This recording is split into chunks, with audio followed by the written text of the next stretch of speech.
ओम नमो भगवते वासुदेवाय। ओम नमो भगवते वासुदेवाय। ओम नमो भगवते वासुदेवाय। मदेक बंधो मत संगिन मद गुरो मद महाधना मन निशा तारका मद भाग्य मद आनंद नमोस्तुते। नारायणं नमस्कृत्यं नरं चैव नरोत्तमं देवीं सरस्वतीं व्यासं ततो जयम् उदीरयेत्। नष्टप्रायेषु अभद्रेषु नित्यं भागवत सेवया भगवती उत्तम श्लोके भक्तिर्भवति नैष्टिकी। मूकं करोति वाचालं पङ्गुं लङ्घयते गिरिं यत्कृपा तमहं वन्दे परमानन्द माधवम्। कृष्णाय वासुदेवाय देवकी नंदनाय च नंदगोप कुमाराय गोविंदाय नमो नमः। नमः पंकजनाभाय नमः पंकजमालिने नमः पंकज नेत्राय नमस्ते पंकजाग्रे।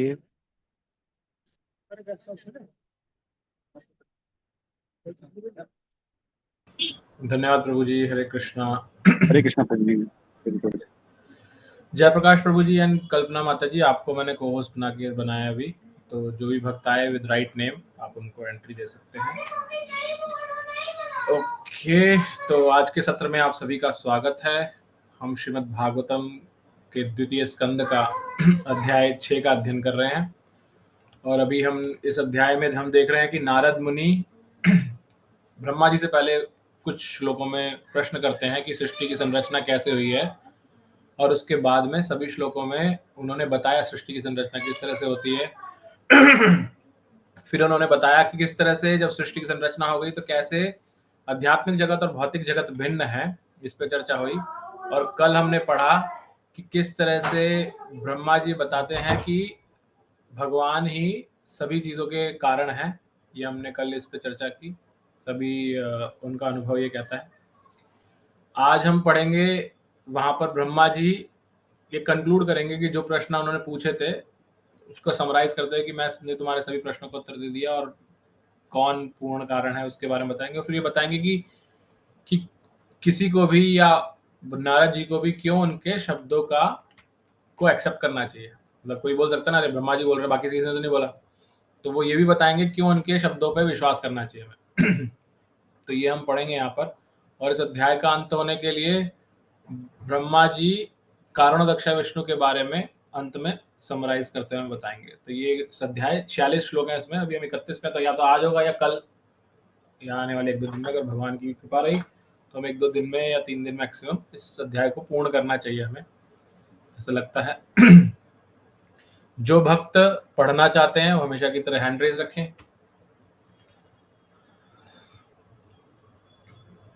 तो अभी हम पहले 3 श्लोक एक साथ लेंगे क्योंकि वो तीनों एक ही सेट के अंदर हैं। तो स्टार्ट करने के लिए हम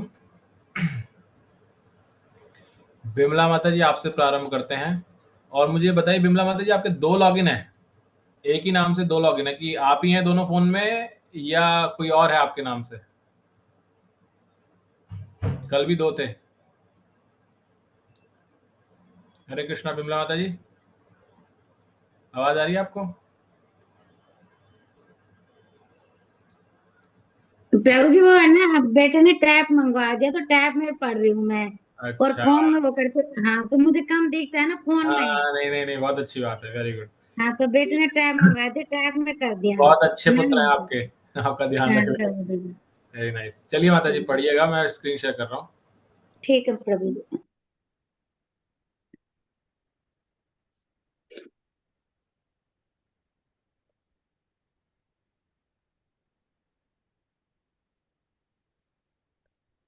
हरे कृष्ण प्रभु जी। हरे कृष्णा कृष्ण कृष्ण हरे हरे स्वामी नारायण में भगवती तादिम विश्वमाहित में ग्रहित माय गुण है सर्वदा सर्वदा वह गुण है स्वतः है। आत्मा सारे ब्रह्मांडों को भौतिक अभिव्यक्तियों उनकी शक्तिशाली भौतिक शक्तियों में स्थित है। जिन्हें वे सत स्वीकार करते हैं, यद्यपि वे भौतिक गुणों से नित्य निर्लिप्त रहते हैं।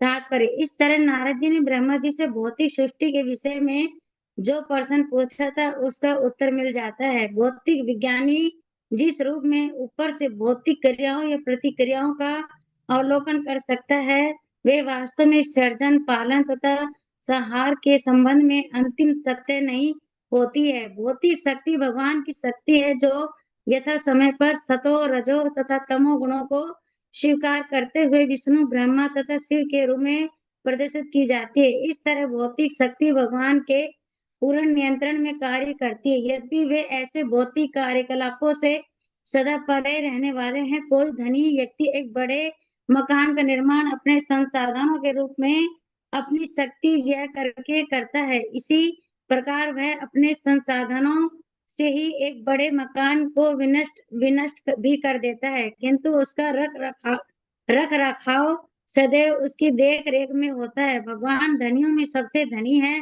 क्योंकि वे 6 बड़े ऐश्वर्यों से सदा ओतप्रोत रहते हैं, अतः उन्हें कुछ करने की आवश्यकता नहीं पड़ती है। लेकिन संसार की प्रत्येक घटना उनकी इच्छा तथा उनके निर्देश से स्वयं घटती है। अतः संपूर्ण भौतिक अभिव्यक्ति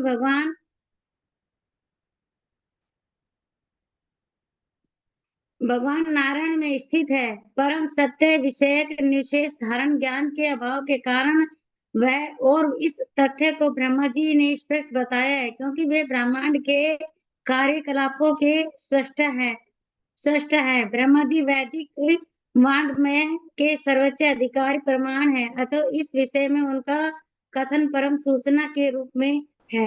हरे कृष्ण प्रभु जी। हरे कृष्णा माता जी, धन्यवाद। प्रभु जी, ये कौन से अध्याय का? 5वें का है ना? 6ठे अध्याय का माता जी। कृपया छठे अध्याय का। आप बीच में आ नहीं रहे थे क्या? नहीं प्रभु जी, कल आई तो थी, लेकिन बीच में जुड़ी थी तो हरे कृष्णा। हाँ जी प्रभु जी। हाँ, आप कुछ आ नहीं रहे थे बीच में शायद कुछ दिन। नहीं, मैं आ तो रही थी। कल मैं ना काफी देर बाद जुड़ी थी, तो सब पता नहीं चला कौन सा है। नहीं, कल तो ठीक है, लेकिन हम तो पिछले 2-3 दिन से पढ़ रहे हैं ये अध्याय। छठा अध्याय। हाँ जी। हाँ हाँ, छठा ही। वो गलती में 5वां देख रही थी, छठा ही पढ़ रहे हैं। इसीलिए तो मैंने पूछा कि आप आ नहीं रहे क्या नहीं 2-4 नहीं, दिन मैं से। आ रही थी, कंफ्यूजन हो गया मेरे को, अच्छा 5वां खुल गया। ठीक है हाँ माता जी। जी। हाँ जी, तो नेक्स्ट पढ़ने के लिए पवित्र देवी माता जी। हरे कृष्णा प्रभु जी, दंडवत प्रणाम। स्क्रीन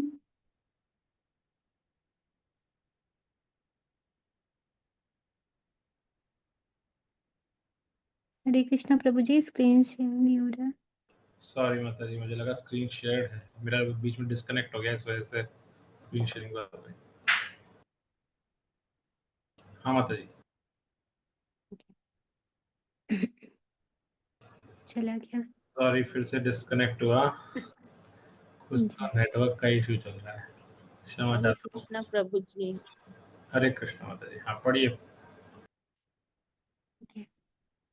श्री राम तन्नियुक्तो अहम हरो हरति तद्वशा विश्वम पुरुष रूपेण परिपाति त्रिशक्ति धृका। उनकी इच्छा से मैं सृजन करता हूँ, शिव जी विनाश करते हैं और स्वयं वे अपने नित्य भगवान रूप से सबों का पालन करते हैं। वे इन तीनों शक्तियों के शक्तिमान नियामक हैं। तात्पर्य, यहाँ पर अद्वितीय की धारणा की स्पष्ट पुष्टि होती है। वे वासुदेव भगवान ही हैं और उनकी विभिन्न शक्तियों एवं अंशों के द्वारा ही विभिन्न अभिव्यक्तियां भौतिक तथा आध्यात्मिक जगतों में पालित होती हैं। भौतिक जगत में भी भगवान वासुदेव ही सब कुछ है, जैसा कि भगवत गीता 7.19 में कहा गया है, वासुदेवाय सर्वम इति, सब कुछ वासुदेव ही है। वैदिक मंत्रों में भी इन्हीं वासुदेव को सर्वोच्च माना गया है। वेदों का कथन है, वासुदेवाय परो ब्रह्मान चान्यो अर्थस्ति तत्वता। वास्तव में वासुदेव से बढ़कर कोई सत्य नहीं है और भगवत गीता 7 में भगवान कृष्ण उसी सत्य की पुष्टि करते हैं। मत्तय परतरम नान्यत, मुझसे कृष्ण से बढ़कर अन्य कोई नहीं है। तरह एकात्म की धारणा जिस पर निर्विशेषवादी अत्यधिक बल देता है, भगवान के सगुणवादी भक्त द्वारा भी मान्य है। अंतर इतना ही है कि निर्विशेषवादी पुरुष स्वरूप को नहीं मानता, जबकि भक्त भगवान के पुरुष रूप को अधिक महत्व प्रदान करता है। श्रीमद् भागवत में यही सत्य इसी श्लोक में बताया गया है। भगवान वासुदेव अद्वितीय हैं, किंतु सर्वशक्तिमान होने के कारण वे अपना विस्तार कर सकते हैं और अपनी शक्तियों का प्रदर्शन कर सकते हैं। यहाँ पर भगवान को तीनों शक्तियों द्वारा त्रिशक्ति दृक् सर्व सॉरी माता जी आप रहने दीजिए, आप पानी पीजिए। हाँ कोई बात नहीं, यहाँ से पढ़ते हैं इसको आगे। कितना है अभी है तो नेक्स्ट कुसुम लता माता जी आप ही पढ़िएगा। हाँ जी प्रभु जी। ये कहाँ से पढ़ना है?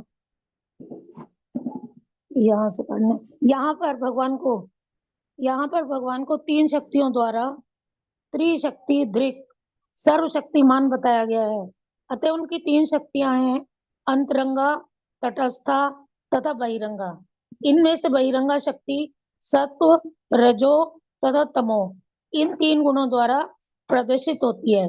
इसी प्रकार अंतरंगा शक्ति भी तीन आध्यात्मिक गुणों द्वारा प्रदर्शित होती है। ये हैं संवित, संधिनी तथा लादनी। तटस्था शक्ति या जीव भी आध्यात्मिक है। प्रकृति विधि में पराम, लेकिन जीव कभी भी भगवान के तुल्य नहीं होते। भगवान निरस्त, साम्य, अतिशय है। दूसरे शब्दों में न कोई भगवान के तुल्य है, न उनसे बढ़कर है। अतः सारे जीव, जिनमें ब्रह्मा जी तथा शिव जी जैसे महापुरुष सम्मिलित हैं, सभी भगवान के अधीन है। भौतिक जगत में भी भगवान अपने विष्णु रूप में ब्रह्मा तथा शिव समेत सारे देवताओं का पालन करते हैं तथा उनके सारे कार्यों का नियंत्रण करते हैं। हरे कृष्ण। हरे कृष्ण माता जी, आप नेक्स्ट भी आप ही पढ़िए। इति ते अभिहितं तात यथा इदम अनुपृच्छसि न अन्यत् भगवते किंचित भावम सदसतात्मकम। प्रिय पुत्र, तुमने मुझसे जो कुछ पूछा था उसको मैंने इस तरह तुम्हें बतला दिया। तुम ये निश्चय जानो कि जो कुछ भी यहाँ है, चाहे वह कारण हो या कार्य, दोनों ही आध्यात्मिक तथा भौतिक जगतों में वह पूर्ण पुरुषोत्तम भगवान पर आश्रित है। तात्पर्य, भगवान की शक्तियों का प्राकट्य चाहे भौतिक जगत में हो या आध्यात्मिक जगत में, पहले तो कारण रूप में कार्यशील होता है और गतिमान बनता है और फिर कार्य रूप में सामने आता है। किंतु मूल कारण तो पूर्ण पुरुषोत्तम भगवान है। मूल कारण के कार्य प्रभाव ये अन्य कार्यों के कारण बनते हैं और इस तरह प्रत्येक वस्तु, चाहे वह स्थायी हो या अस्थायी, कारण कार्य के रूप में कार्य करती है। और चूंकि भगवान सभी पुरुषों तथा शक्तियों के आदि कारण हैं, अतः वे समस्त कारणों के कारण कहलाते हैं, जिसकी पुष्टि ब्रह्म संहिता तथा भगवत गीता दोनों में हुई है। ब्रह्म संहिता 5.1 पुष्टि करती है कि ईश्वर प्रमेय कृष्ण सच्चिदानंद विग्रह अनादिरादि गोविंदा सर्व कारण कारणम, तथा भगवत गीता 10.8 में भी कहा गया है एम सर्वस्य प्रभवो मत्तः सर्वं प्रवर्तते इति मत्वा भजन्ते माम बुधा भाव समन्विता। अतएव आदि कारण विग्रह है जो साकार है और निर्विशेष आध्यात्मिक तेज ब्रह्म ज्योति भी परम ब्रह्म अर्थात भगवान कृष्ण का प्रभाव है। ब्राह्मणों ही प्रतिष्ठा अहम। हरे कृष्ण। हरे कृष्ण माता जी। तो हमने ये देखिए जो 3 श्लोक थे, इसमें ब्रह्मा जी कंक्लूड करते हैं अपने जो प्रश्न पूछे थे नारद जी ने, उन प्रश्नों का कंक्लूजन देते हैं। और वो क्या कहते हैं वो पहले बताते हैं। जो नारद जी ने पूछा था यदधिष्ठानम, यदधिष्ठानम मतलब किस पे स्थित है ये सारा जगत, तो उसमें पहले उन्होंने बताया कि ब्रह्मांड की जितनी भी अभिव्यक्तियां हैं ये सारी भगवान की से ही प्रकट हुई हैं।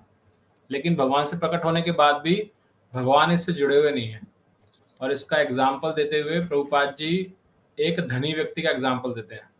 क्या एग्जाम्पल देते हैं वो कि एक धनी व्यक्ति क्या करता है, अपनी धन से एक घर बनाता है, बहुत सुंदर घर बनाता है और उस घर को बनाने के बाद उसकी देखरेख भी करता है और जब उसका मन होता है तोड़ भी देता है उसको, लेकिन वो घर से आसक्त नहीं होता, घर से ऐसे जुड़ा नहीं है घर से अलग है वो। घर धनी व्यक्ति नहीं है, धनी व्यक्ति ने अपनी शक्ति से बनाया, अपनी शक्ति यानी धन से बनाया, लेकिन वो धन वो उससे अलग है। तो ऐसे ही भगवान भी सृष्टि का निर्माण करते हैं लेकिन उससे अलग रहते हैं। यहाँ पर प्रभुपाद जी ने एक वाक्य बोला जहां पर मुझे आप सब भक्तों के सहयोग की आवश्यकता है। मैं सबके हैंड्स डाउन कर रहा हूं, जो बताना चाहे वो हैंड्स रेज कर सकता है। यहाँ पे एक वाक्य आता है, भगवान धनियों में सबसे धनी हैं क्योंकि वे 6 बड़े ऐश्वर्यों से सदा ओतप्रोत रहते हैं।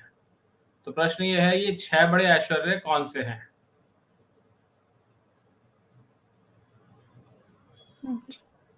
नहीं, हैंड रेज करना आपको, बोलना नहीं है डायरेक्ट।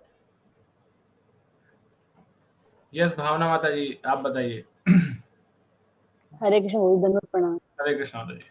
प्रभु जी मैं श्योर तो नहीं हूँ और हाँ, बोलिए, पूरा बोलिए, कंप्लीट बोल भी नहीं मार्क्स नहीं कट रहे, आपको क्लास में लेकिन- रखेंगे हम तब भी। जैसे कहते हैं ना कि सबसे सुंदर कौन है, वो भगवान है। सबसे ज्यादा गुणवान कौन है, भगवान है। सबसे ज्यादा बुद्धिमान कौन है, भगवान है। सबसे ज्यादा ऐश्वर्य में कौन है, भगवान है। सबसे ज्यादा भूल गई प्रभु जी गोल हो गया। कोई नहीं, आपने 4 बताने की कोशिश की, ठीक है, ठीक है धन्यवाद। प्रभु जी। हाँ, अभी इसको ऐड करते हैं ना आगे, और अभी और भक्त हैं तो उनसे चर्चा करते हैं। कौन बताएगा? नेहा शर्मा माता जी मीटिंग में कुछ लिख रहे हैं, आप बोलना चाहेंगे अनम्यूट करके माता जी? नेहा शर्मा, रेखा माता जी नहीं, नेहा शर्मा बोला मैंने, नेहा शर्मा बोला है मैंने। हाँ नेहा शर्मा माता जी।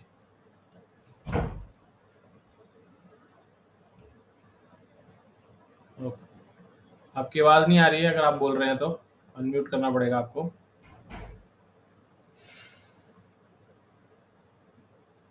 अनम्यूट नहीं हो रहा आपका, अभी आपको मैंने आस्क टू अनम्यूट बोला, आप कीजिए। अब हुआ? सब तो अनम्यूट कर पा रहे हैं माता जी, आप ही के साथ क्यों हो रहा है ये? चलिए फिर नहीं कर पा रहे तो आप फिर चैट से ही बात कीजिएगा। ओके नेक्स्ट, फिर और कौन है? और तो पवित्रा माता जी। हरे कृष्णा माता जी। आप हरे पहले आप कृष्ण बताइए प्रभु माता जी, जी। आपका नाम पवित्रा बोलना है ना मुझे, पवित्र देवी दासी तो आपका हुआ है, जैसे दास हमारे साथ लगता है। जी हाँ तो पवित्रा जी माता जी, जी आप कहाँ से माता जी आप? मैं सतना से। अच्छा, एक्चुअली अभी कुछ टाइम पहले ही मेरा इनिशिएशन हुआ है तो इसलिए नाम चेंज हुआ है। ओके। पहले क्या नाम जी। था? आप पहले जुड़ते थे हमारे साथ? पूजा, हाँ जी, पूजा से। ओके, जी। कांग्रेचुलेशंस। किन से दीक्षा है थैंक यू माता जी प्रभु जी, आपकी? Thank you sir. कौन से महाराज से ये? जी, महामन प्रभु महाराज जी से। अच्छा, हरी बोल, वेरी नाइस। आपकी तो गुरु बहन है यहाँ पे हमारे साथ में। जी जी। ओके, हाँ माता जी बताइए। जी प्रभु जी, बुद्धिमान, रूपवान, बलवान और धनवान और समस्त ऐश्वर्य से युक्त है एंड वैराग्य भी है सब कुछ होने के बाद। यस, भावना माता जी ने 4 तो बताए थे, आपने 2 उसमें ऐड किए हैं, हाँ जी। करेक्ट।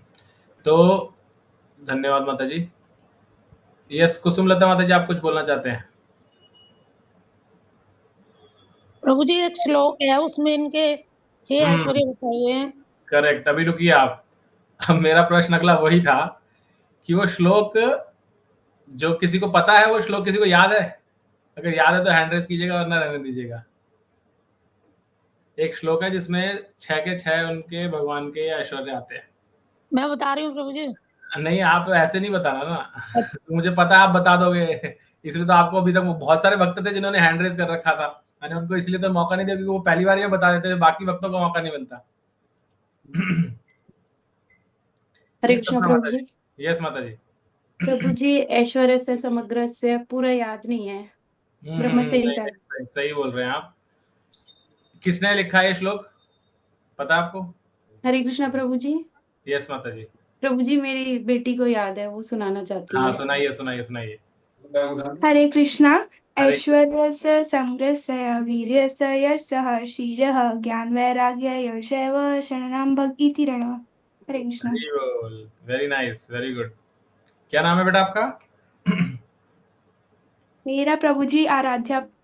आराध्या। और कितना एज है आपका? 13। वेरी नाइस आराध्या, बहुत सुंदर सुना है आपने। आपको पता है किसने लिखा है श्लोक ये?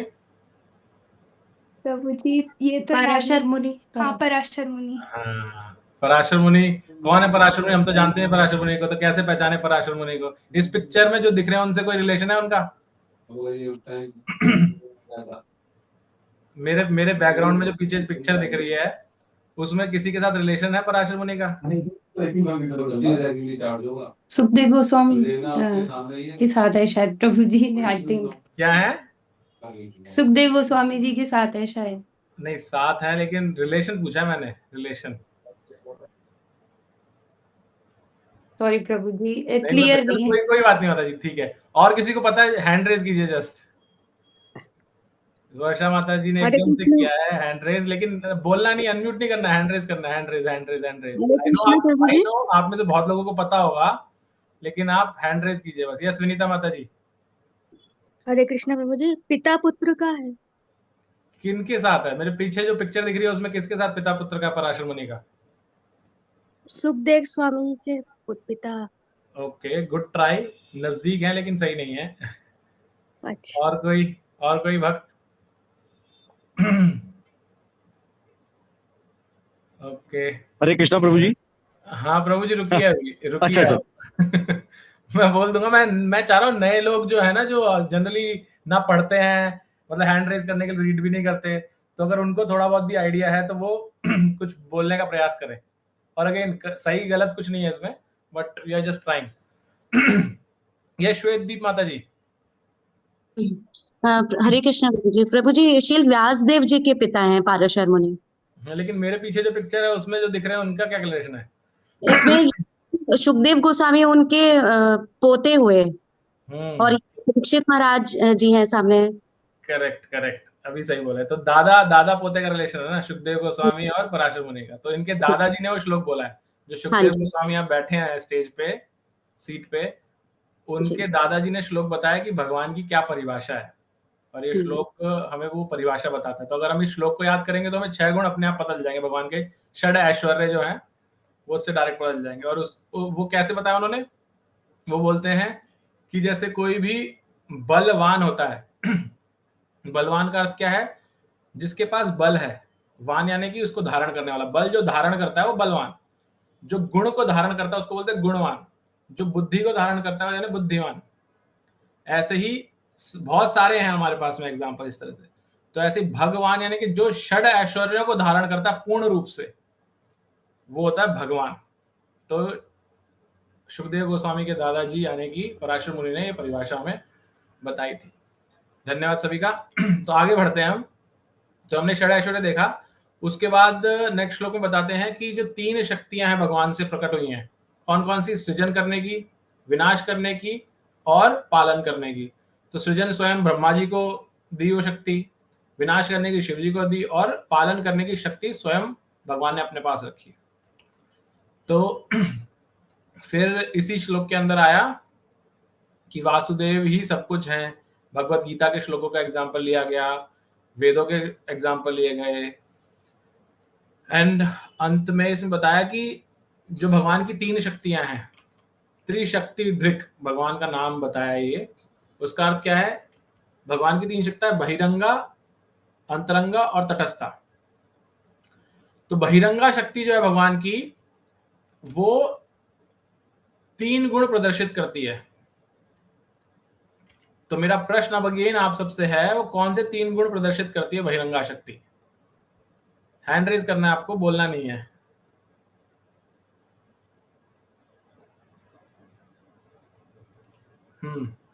मैं अगेन जैसे मैंने बताया, मैं पहले नए लोगों को, या जो फर्स्ट टाइम ट्राई कर रहे हैं, काफी टाइम से बोले नहीं है, नेहा माता जी आप एक बार बाहर जाके वापस आइए, क्योंकि बाकी सब तो अनम्यूट कर पा रहे हैं, आप ही के साथ कुछ हो रहा है, दिक्कत है। यस, तो कौन कौन है?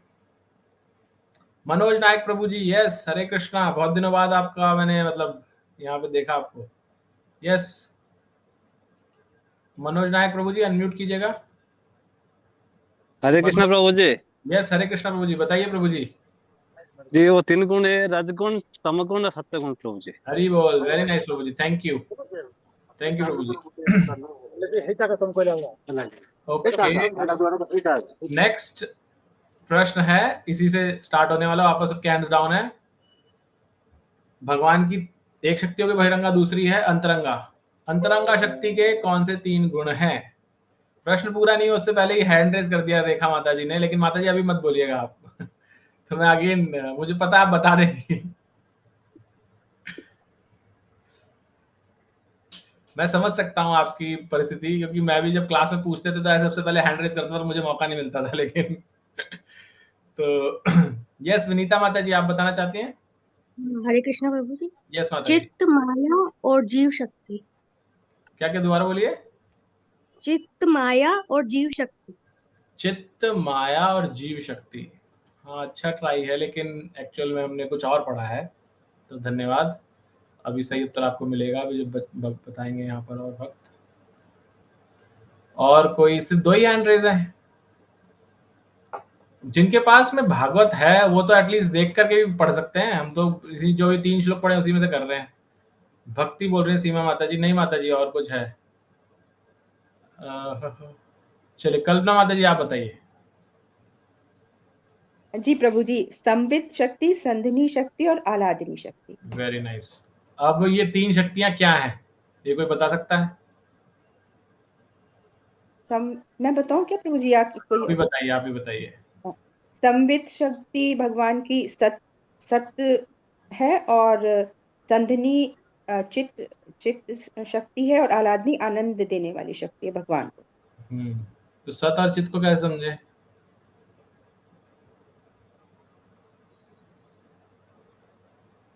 सत का अर्थ क्या हुआ? शाश्वत। शाश्वत, यस, जो इटर्नल है, हमेशा रहने वाला। तो जो हमारा गुण है जीव का या आत्मा का, जो गुण है शाश्वतता का, भगवान के अंदर जो है वो सत शक्ति के माध्यम से आता है। और चित्त के माध्यम से माता जी? ज्ञान, भगवान ज्ञान, पूर्ण ज्ञान वहां से आता है, राइट। तो और आह्लादिनी तो हमने पढ़ाई आनंद, क्योंकि भगवान का स्वरूप क्या है? सत्य, चित और आनंद। इससे है जीव का स्वरूप भी सच्चिदानंद है, इसलिए सच्चिदानंद बोलते हैं। तो सच्चिदानंद ये 3 शक्तियों के नाम से पड़ा है, और ये 3 शक्तियां संधिनी, संवित और आह्लादिनी। संवित, संधिनी, आह्लादिनी, ये 3 शक्तियां भगवान की। आह्लादिनी शक्ति राधा रानी स्वयं है, जैसे हमने पहली बार की थी। इन दोनों में से एक शक्ति बलराम जी हैं, वो मुझे ध्यान नहीं है कॉन्शियसली, मैं गलत नहीं बताना चाहता, मैं देखूंगा फिर बताऊंगा आपको चेक करने के बाद। किसी को पता है तो बता सकते हैं। ओके, तो फिर जयप्रकाश भाई, आप कुछ बताना चाह रहे थे? वही सचित बताना चाहते हैं। अच्छा, सचित बताना चाहते हैं, ओके, मुझे लगा आपको कुछ ऐड करना चाहते हैं। ओके, ठीक है।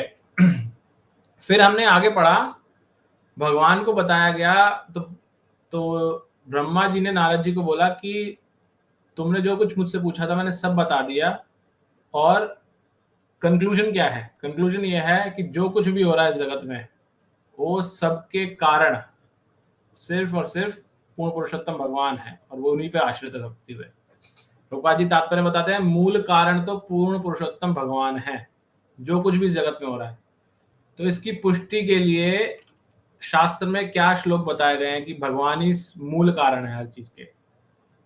कोई बताना चाहेगा हैंड रेज करके? और आपकी हेल्प करने के लिए इस तात्पर्य में बताया है, 2 श्लोक बताए गए हैं इसमें। अगर आपके पास भागवत है तो आप पढ़ पाएंगे इसको। कौन से 2 श्लोक बताए गए हैं जिससे पता चलता है भगवान पूर्ण मूल भगवान है? यस वर्षा माता जी, हरे कृष्णा। हरे कृष्णा प्रभु जी।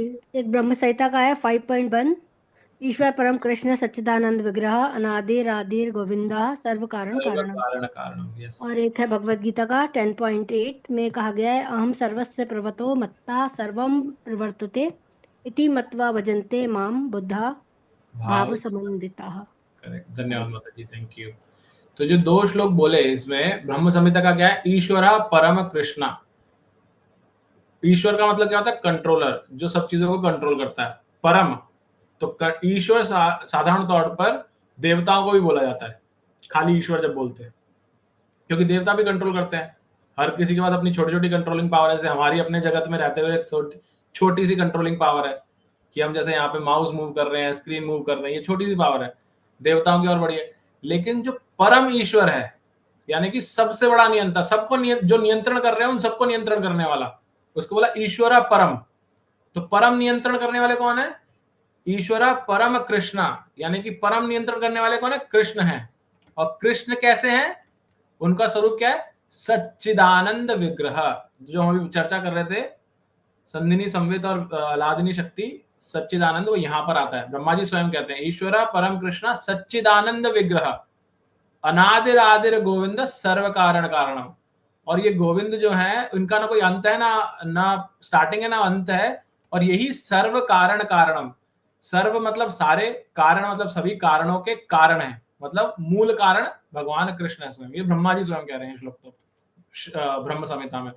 फिर भगवान स्वयं, जब चतुश्लोकी गीता शुरू होती है भगवत गीता के अंदर 10वें अध्याय में, तो भगवान स्वयं सबसे पहले यही बोलते हैं। क्या बोलते हैं? अहम सर्वस्य प्रभो। अहम का अर्थ है मैं, सर्वस्व सब कुछ, प्रभु मुझसे सब कुछ प्रकट हुआ है। तो एक तरफ तो ब्रह्मा जी जो सबसे बड़े पहले जीव बताया तो वो बता रहे हैं, और भगवान स्वयं भी बता रहे हैं।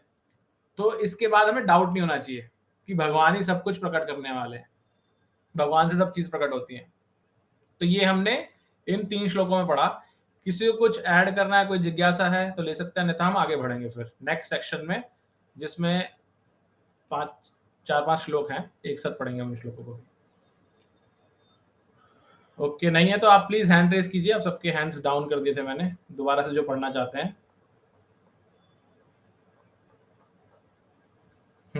यस, कोमल माता जी आप पढ़िएगा।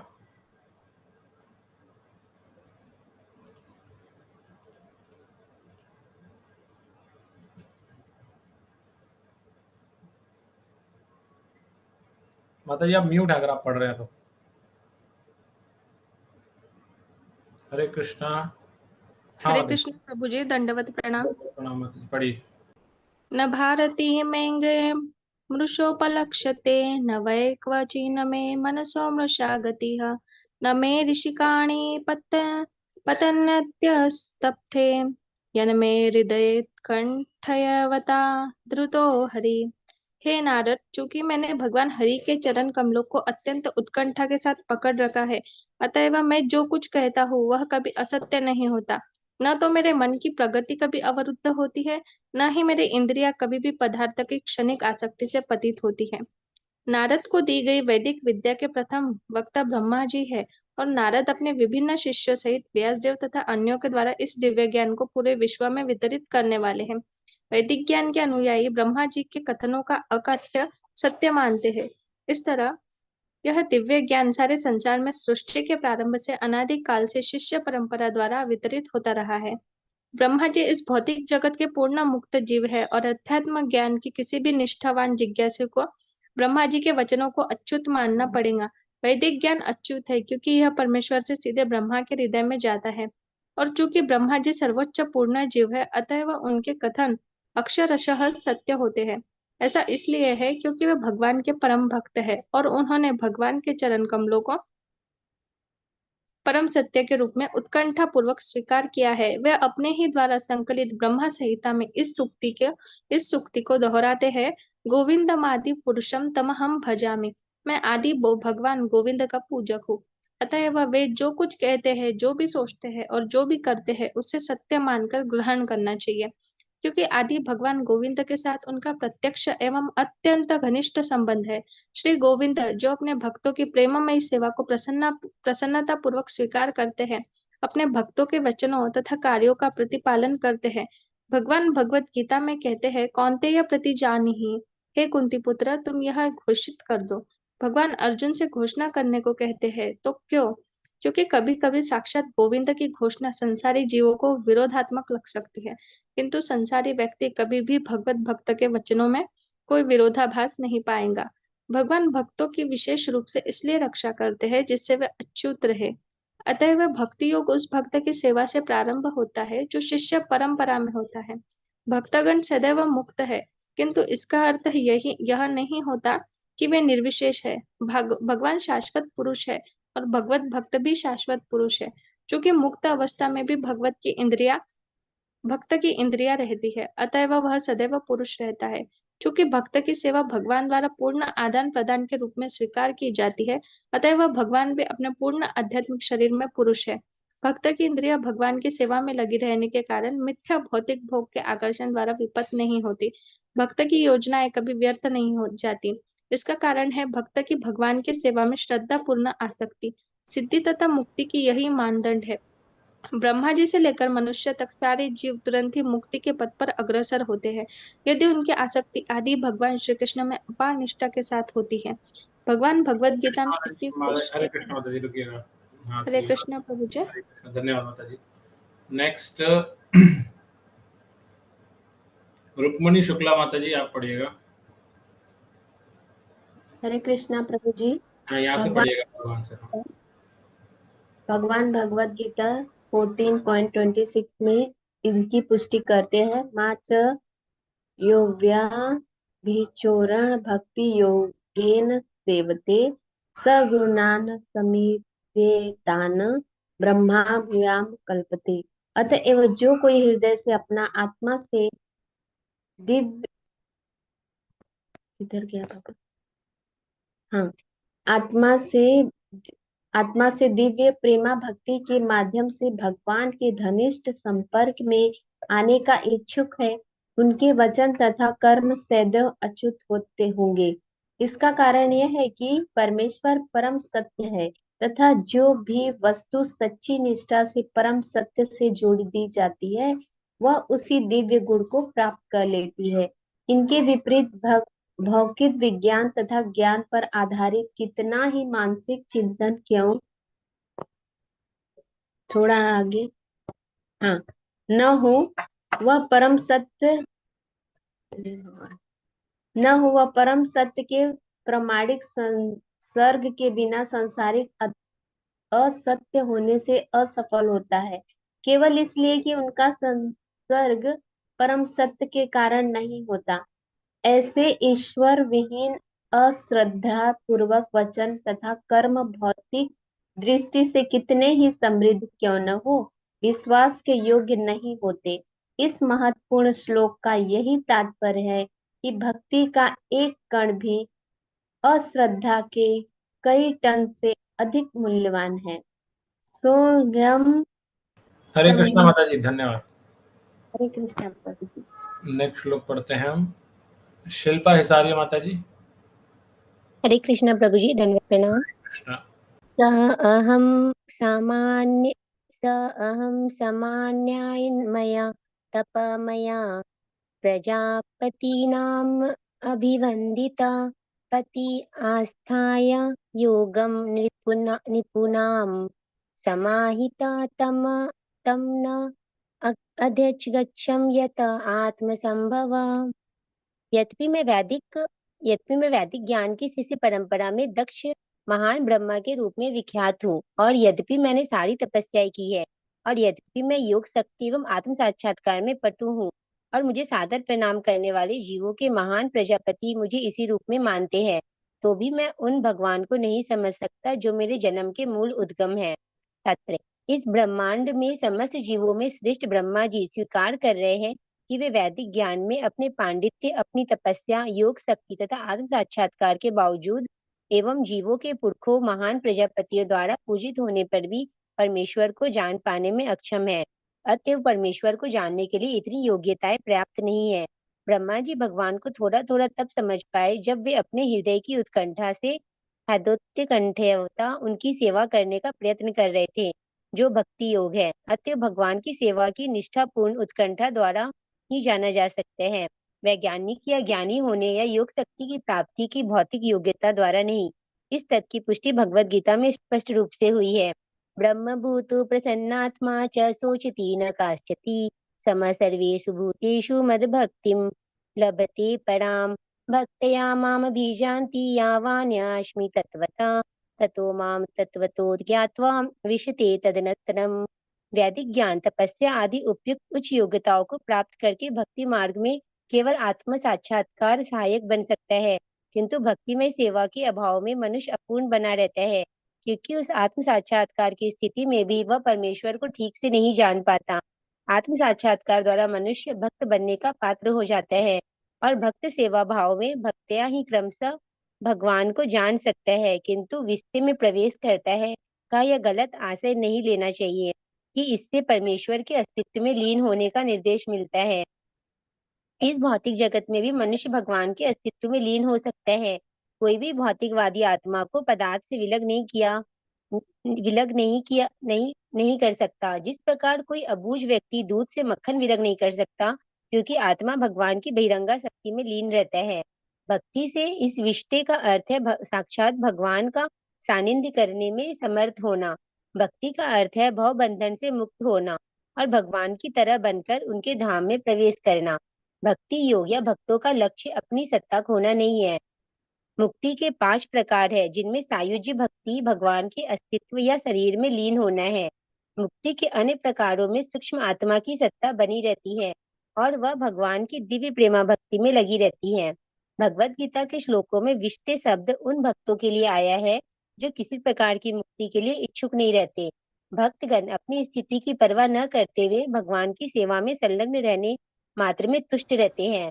ब्रह्मा जी प्रथम जीव है जिन्होंने सीधे भगवान से वैदिक ज्ञान सीखा। तेने ब्रह्मा हृदय या आदि कविये, अतः ब्रह्मा जी से बढ़कर वेदांती कौन विद्वान हो सकता है। किंतु वे स्वीकार करते हैं कि वेदों का पूर्ण ज्ञान होने पर भी वे भगवान की महिमाओं को समझने में अक्षम है, क्योंकि ब्रह्मा से बढ़कर कोई नहीं हो सकता। अतएव तथा कथित वेदांती परम सत्य के विषय में कैसे जान सकते हैं। अतएव तथा कथित वेदांती भक्ति के साथ वेदांत भक्ति वेदांत में प्रशिक्षित हुए बिना भगवान के अस्तित्व में प्रवेश नहीं कर सकते। वेदांत का अर्थ है आत्म साक्षात्कार और भक्ति का अर्थ है कुछ हद तक भगवान का साक्षात्कार। भगवान की कोई भी पूर्णता नहीं जान सकता, लेकिन आत्मसमर्पण तथा भक्ति भाव से उन्हें कुछ जाना जा सकता है, अन्य किसी भी विधि से नहीं। ब्रह्म संगीता में भी कहा गया है, वेदेषु दुर्लभम, अर्थात वेदांत के अध्ययन से शायद ही भगवान के अस्तित्व को जाना जा सके, किंतु भगवान अदुर्लभम आत्म भक्तो अपने भक्तों के लिए सहज सुलभ है। अतः श्री व्यासदेव को वेदांत सूत्र के संकलन से संतोष नहीं हुआ। उन्होंने इसके बाद अपने गुरु नारद के उपदेश से श्रीमद् भागवत का संकलन किया, जिससे वेदांत के असली आशय को समझा जा सकता है। हरे कृष्ण प्रभु जी। हरे कृष्णा, धन्यवाद। नेक्स्ट पढ़ने के लिए ज्ञानेंद्र माता जी।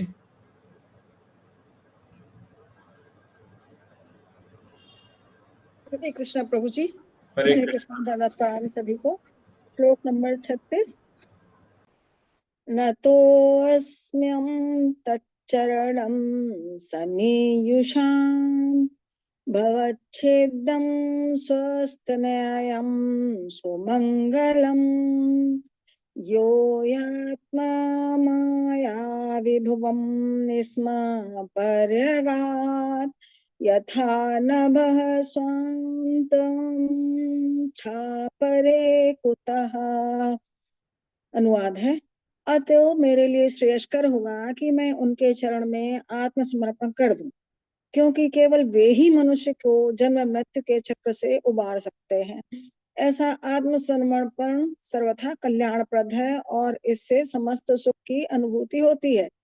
आकाश भी अपने विस्तार की सीमाओं का अनुमान नहीं लगा सकता। अतः जब भगवान ही अपनी सीमाओं का अनुमान लगाने में अक्षम रहते हैं तो भला दूसरे क्या कर सकते हैं।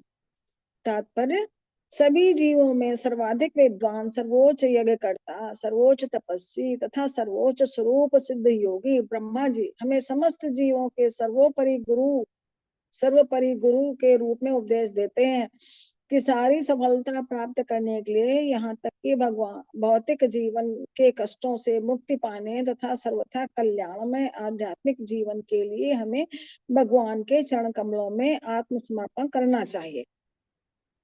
यद्यप ब्रह्मा जी पितामह कहते हैं कि अर्थात वे पिता के भी पिता है। एक नवयुवक अपने कर्तव्य पालन करने के लिए अपने अनुभवी पिता से सलाह लेता है, अतः पिता श्रेष्ठ उपदेशक सलाहकार होता है। किंतु ब्रह्मा सभी के पिताओं के पिता है। वे उस मनु के पिता के पिता हैं जो ब्रह्मांड के सारे ग्रहों के मनुष्यों के पिता हैं। अतएव इस क्षुद्र ग्रह के लोगों को ब्रह्मा का आदेश कृपा पूर्वक मानना चाहिए और अच्छा यही होगा कि वे भगवान की शक्तियों की नाप जोख न करके उनके चरण कमलों में आत्मसमर्पण कर दे। उनकी शक्तियां असीम हैं, जैसे कि वेदों द्वारा पुष्ट कहा गया होती है।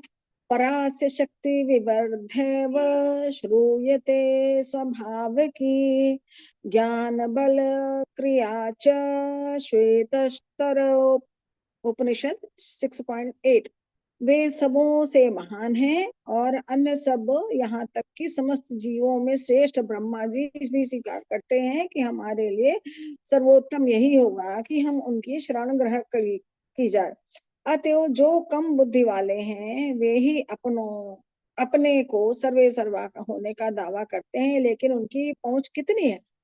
वे एक छोटी से ब्रह्मांड के छोटे से आकाश की भी लंबाई चौड़ाई नहीं माप सकते। तथाकथित भौतिक विज्ञानी कहता है कि उसे ब्रह्मांड के सर्वोच्च लोक तक पहुंचने में 40,000 वर्ष लगेंगे यदि वह एक यात्रा अंतरिक्ष यान से न करे तो। यह भी काल्पनिक आदर्श है, क्योंकि कोई भी व्यक्ति 40,000 वर्ष तक जीवित ही नहीं रह सकता।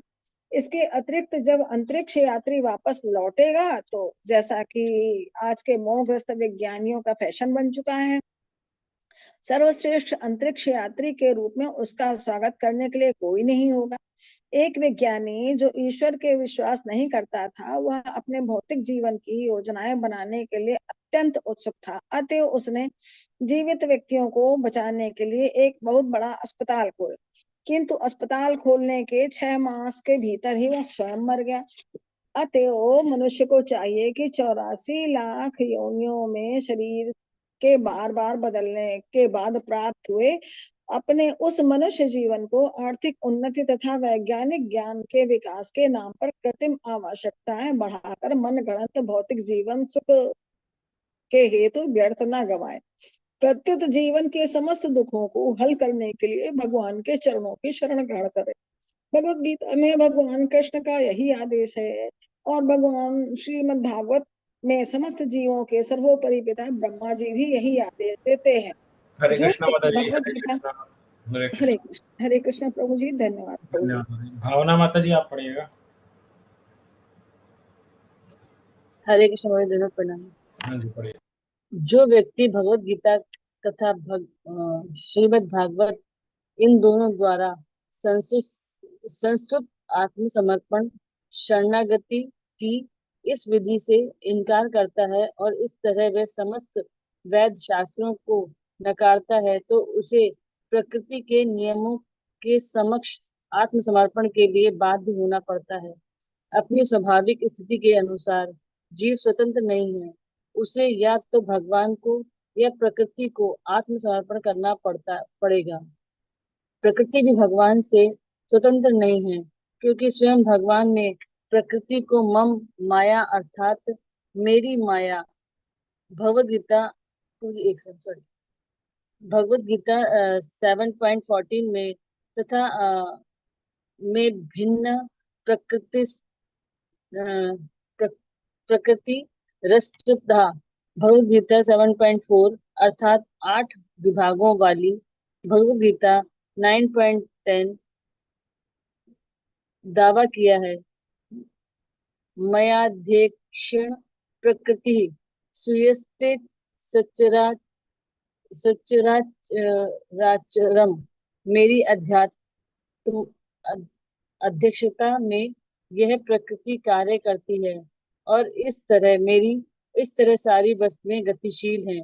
जीव पदार्थ की तुलना में श्रेष्ठ परा शक्ति होने के कारण चाहे तो भगवान को आत्मसमर्पण करे चाहे प्रकृति को।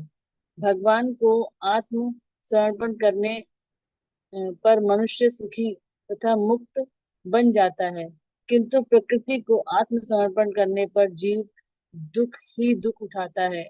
अतएव समस्त दुखों के अनंत का अर्थ है भगवान को आत्मसमर्पण करना, क्योंकि यह आत्मसमर्पण की प्रक्रिया स्वयं ही भयच्छिदम समस्त भौतिक कष्टों से मुक्ति, स्वस्थ्ययनम, समस्त सुख की अनुभूति तथा सुमंगलम, समस्त कल्याण का स्रोत है। हरे कृष्णा माता जी, अतः हरे कृष्णा। हरे धन्यवाद। धन्यवाद माता जी। कुसुम कालिया माता जी। हरे कृष्णा प्रभु जी। अतएव भगवान को आत्म समर्पण करके ही स्वतंत्रता, सुख तथा सौभाग्य की प्राप्ति की जा सकती है, क्योंकि वे पूर्ण स्वतंत्रता, पूर्ण सुखमय तथा पूर्ण कल्याणमय हैं। ऐसी मुक्ति तथा सुख असीम भी होते हैं और इनकी तुलना आकाश से की गई है, यद्यपि वे आकाश से भी बढ़कर हैं। हम अपनी वर्तमान स्थिति में इस विशालता को आकाश की तुलना द्वारा समझ सकते हैं। हम आकाश को मापने में असमर्थ हैं, किंतु भगवान के सानिध्य से जो सुख तथा मुक्ति प्राप्त होती है वह आकाश की तुलना से बेहतर है। ये आध्यात्मिक सुख इतना विशाल है कि स्वयं भगवान भी इसे नहीं माप पाते, अन्यों का तो बात ही क्या। शास्त्रों में कहा गया है, ब्रह्मा सौख्यम त्वंतम, आध्यात्मिक आनंद असीम है। यहाँ पर कहा गया है कि भगवान भी ऐसे सुख को नहीं नाप पाते, किंतु इसका अर्थ ये नहीं है कि चूंकि भगवान इसे माप नहीं सकते अतएव वे इस दिशा में अपूर्ण हैं। वास्तविक स्थिति ये है कि भगवान इसे माप सकते हैं, लेकिन भगवान में जो सुख है वो परम ज्ञान के कारण भगवान से अभिन्न भी है। अतएव भगवान से प्राप्त होने वाला सुख भगवान द्वारा मापा जा सकता है, लेकिन ये सुख पुनः बढ़ जाता है, और जब भगवान इसे दोबारा मापते हैं तो ये सुख और बढ़ता जाता है। इस प्रकार वृद्धि तथा माप में लगातार स्पर्धा चलती रहती है, यहाँ तक कि ये कभी रुकती नहीं है और अनंत रूप से चलती रहती है। आध्यात्मिक सुख आनंद अम्बुधि वर्धनम, अर्थात सुख का सागर जो बढ़ता जाता है, भौतिक समुद्र में रुका हुआ रहता है, लेकिन आध्यात्मिक समुद्र गतिशील है।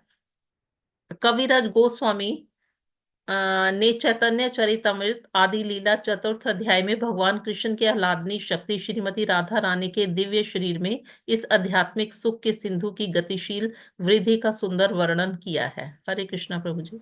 हरे कृष्णा माता जी, धन्यवाद। तो हमने अभी 3 श्लोक पढ़े विशेष तौर पर, उन 3 श्लोकों की हम चर्चा करेंगे अभी।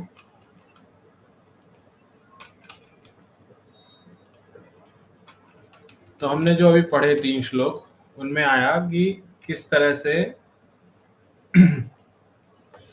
जैसे हमने पहले स्टार्टिंग में कहा था कि जब ब्रह्मा जी ने कहा कि सारी चीजें भगवान पर आश्रित हैं, सर्व कारण कारण भगवान है, तो कोई कह सकता है ब्रह्मा जी की बात करके विश्वास करें?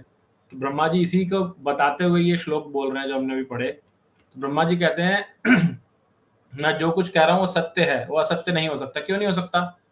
क्योंकि मैंने भगवान के चरण कमलों को बहुत ही उत्कंठा के साथ पकड़ रखा है, ऐसे ब्रह्मा जी बोल रहे हैं।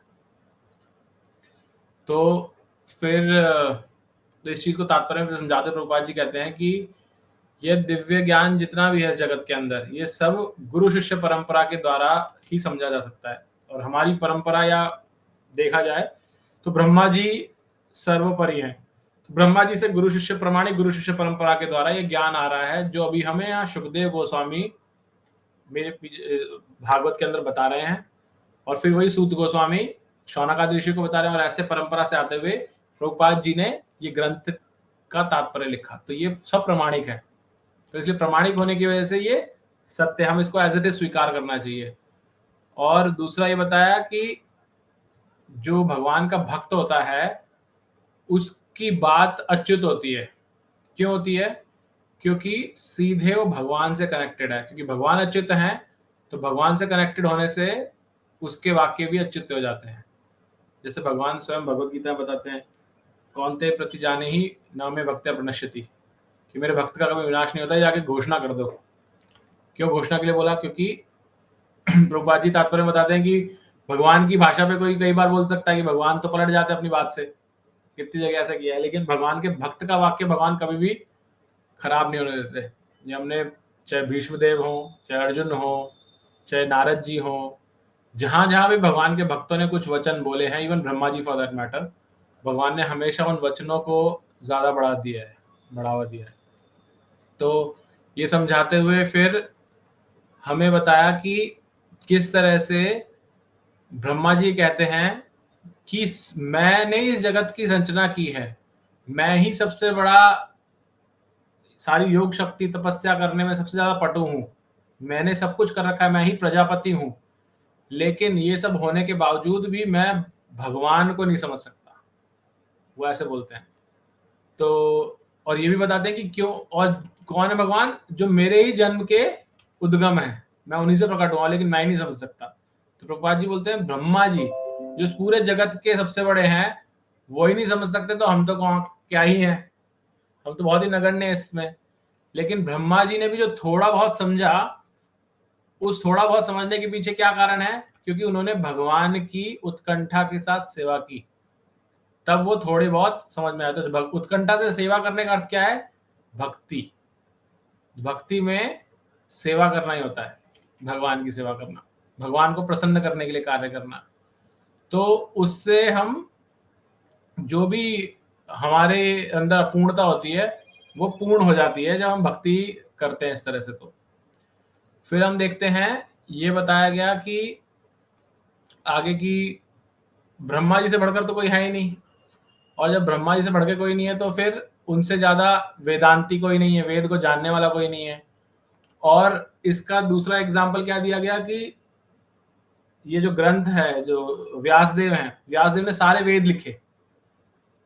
जो अपने आप को, बहुत लोग हैं जो अपने आप को वेदांती बताते हैं कि हमने बहुत वेद पढ़ रखे हैं, हमने चारों वेद पढ़ रखे हैं, तो प्रभुपाद जी तात्पर्य बताते हैं कि वेद व्यास ने तो वेद रचे हैं, जिसने पढ़े हैं वो तो उससे छोटा ही हुआ ना, वेद व्यास से तो बड़ा नहीं हुआ। तो वेद व्यास ने तो रचे हैं वो सारे वेद, लेकिन वो रचने के बाद भी वेद व्यास जी नहीं समझ पाए भगवान को, और इसी वजह से उनके अंदर असंतोष था। जब हम प्रथम स्कंद पढ़ रहे थे तो उसमें आता है कि सब करने के बाद भी वो अंदर से प्रसन्न नहीं थे। क्यों नहीं थे? क्योंकि वो समझ ही नहीं पाए भगवान को। फिर नारद जी जो उनके गुरु हैं, उन्होंने आकर के उनको समझाया कि तुम्हें भगवान का साक्षात गुणगान करना चाहिए, तो भगवान की सेवा में तुम भगवान को ग्लोरीफाई करो, भगवान का गुणगान करो। तो इसीलिए उन्होंने श्रीमद् भागवतम लिखा। तो जब भागवतम लिखा तब उन्हें संतोष आया। तो प्रभुपाद जी बता रहे हैं जिन्होंने रचना की वेदों की उनको ही संतोष नहीं मिल रहा, तो वेद पढ़ के किसको संतोष मिल जाएगा? कहां से वो भगवान को जान जाएंगे? हो ही नहीं सकता ऐसा।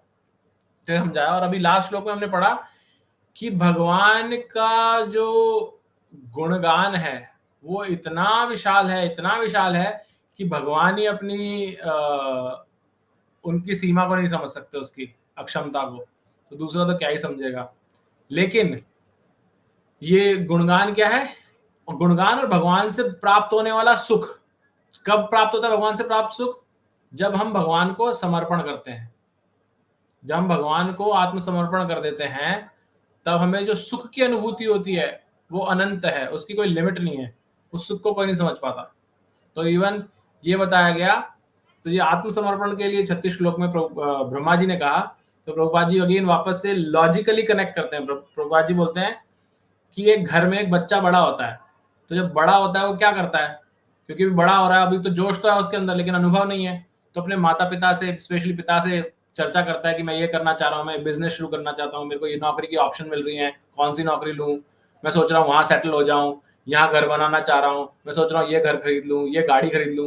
वो अपने पिता से विचार विमर्श करता है, और जो पिता बताता है उसके हिसाब से, क्योंकि उसको पता है पिता के पास अनुभव है, उसको फॉलो करता है फिर वो, राइट। तो प्रभुपाद जी बताते हैं हम साधारण जगत में पिता से अनुभव करते हैं, लेकिन हमारी इस पूरी मानव सभ्यता का पिता कौन है? कई पिताओं के ऊपर जाएंगे तो मानव सभ्यता के पिता है मनु, राइट। तो मनु ने ही सारी जितने भी ये सब रचा गया है मनु से स्टार्ट हुआ है, और मनु के पिता यानी उनके भी प्रपिता मां, वो कौन है? ब्रह्मा जी स्वयं।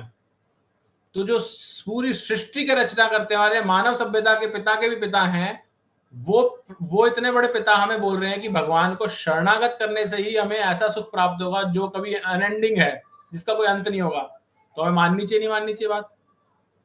बिल्कुल माननी चाहिए। तो ये प्रभुपाद जी हमें समझा रहे हैं इसके अंदर कि इससे जो अल्पज्ञ होगा वही इसको नहीं मानेगा, तो नहीं मानेगा तो उसको कुछ प्राप्त भी नहीं होगा।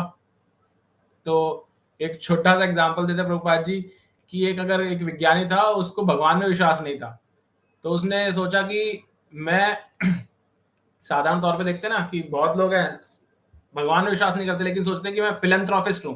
फिलैंथ्रोपिस्ट क्या होता है? जो कल्याणकारी कार्य करना चाहते हैं। तो उसने कहा कि मैं अस्पताल खोलता हूँ जहाँ पे हर बीमारी का इलाज होगा। तो उसने बड़ा अस्पताल खोलने लगा, वो बन रहा था अस्पताल, और 6 महीने के अंदर वो खुद ही चल बसा। तो क्या है उसके कंट्रोल में? तो ऐसा, तो उसको तो कुछ प्राप्ति नहीं हुआ ना, तो जो चाह रहा था वो प्राप्त करना। तो असली सुख सिर्फ भगवान को शरणागत करने से ही प्राप्त होता है। तो प्रभुपाद जी ने हमें ये समझाया। और जो व्यक्ति तो भगवान को शरणागत करने का अर्थ क्या है? भगवान को शरणागत करने का अर्थ है भगवान के द्वारा बोले गए वाक्य, यानी कि भगवत गीता, और भगवान के बारे में बोले गए चर्चा या उनका गुणगान, यानी कि भागवतम, इनको शरणागत करना। इसलिए हम जब भी बोलते हैं हमेशा हम भगवत गीता भागवतम की बात करते हैं। इनको सरेंडर करने का अर्थ क्या है? इनमें जो शिक्षाएं लिखी हैं उनको पढ़ना और अपने जीवन में अपनाना, भगवान ने जो निर्देश दिए हैं उनका पालन करना। तो ये है शरणागत करना भगवान को। तो जो इस मार्ग को अपनाएगा नहीं, यानी कि भगवान को शरणागत नहीं हो रहा, और जो भगवान को शरणागत नहीं होगा तो सरेंडर तो किसी ना किसी को करना पड़ेगा। जीव है तो किसी ना किसी को तो सरेंडर करना पड़ेगा। अगर भगवान को नहीं करोगे तो माया को करना पड़ेगा, माया अर्थात प्रकृति को। और प्रकृति फिर सत्वगुण, रजोगुण और तमोगुण के माध्यम से, वो कठपुतली वाली पिक्चर देखी होगी आपने, वो अपने अधीन जबरदस्ती करके हमें नचाती रहेगी, फिर हम कुछ नहीं कर सकते उसमें। तो चॉइस हमारे पास है, क्योंकि हम पराशक्ति हैं, तो चॉइस हमारे पास है। भगवान ने हमें दिए कि तुम मुझे सरेंडर करोगे या प्रकृति को सरेंडर करोगे, और मुझे नहीं करोगे तो दूसरी ऑप्शन नहीं है। मुझे नहीं किया तो प्रकृति को बाय डिफॉल्ट है ही वो सरेंडर। तो अगर हमें जितने भी हमारे दुख हैं उनका अंत चाहते हैं तो हमें भगवान को सरेंडर करना पड़ेगा, तभी हमें सुख और मुक्ति प्राप्त होगी। और अगर हमें जीवन भर दुख ही दुख उठाने हैं तो हमें प्रकृति को आत्मसमर्पण करना, जो स्वाभाविक होता ही हर कोई करता है जिसको, तो वो करना पड़ेगा। तो ऐसा बताया। और फिर ये बताया कि जो आध्यात्मिक सुख है जिसको बताया ना भगवान भी नहीं नाप सकते, उसका प्रभुपाद जी ने एक्सप्लेनेशन दिया कि भगवान अगर ऐसे नाप नहीं सकते तो कोई बोलेगा अरे भगवान ही नाप सकते, तो इसका मतलब भगवान तो अपूर्ण है। तो प्रभुपाद जी बोलते हैं कि ऐसा अपूर्ण नहीं है। उसका अर्थ क्या है? भगवान नाप तो सकते हैं, लेकिन ये आनंद आंबूधि वर्धनम, ये जो आनंद है ये एक सागर है जो बढ़ता रहता है कॉन्स्टेंटली। तो भगवान अगर उसको नापेंगे तो जब अगली बार आएंगे तो उससे बड़ा ही मिलेगा, फिर नापेंगे तो अगली बार उससे बड़ा मिलेगा, तो बढ़ता रहता है कॉन्स्टेंटली, भी भगवान की शक्ति से, क्योंकि भगवान के प्रति आनंद, प्रेम कनेक्शन है हमारा। तो इस कॉन्टेक्स्ट में यहाँ श्लोक में ऐसा बताया कि नाप नहीं पाते उसको।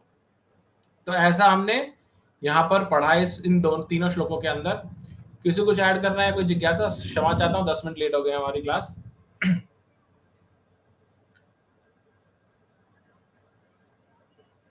ओके नहीं है तो हम विराम लेते हैं यहाँ पर। सभी भक्तों को एकादशी की बहुत बहुत शुभकामनाएं। कल ध्यान रखिएगा, कल एकादशी का जो पारण रहेगा वो सिर्फ कुछ मिनटों का ही है, आई थिंक 4-5 मिनट का ही। मैंने ऐसा सुना कि वर्ष में 2 एकादशी ऐसी आती है जिनमें बहुत छोटा पारण समय होता है, तो आपने लोकल टाइम के हिसाब से। प्रभु जी, यस, मैंने इस्कान के ही एक भक्त का, वरिष्ठ भक्त का वीडियो है बने हुए, उन्होंने दिया कि पारण 10:30 बजे के बाद है और 24 घंटे है। 24 घंटे बोल रहे हो?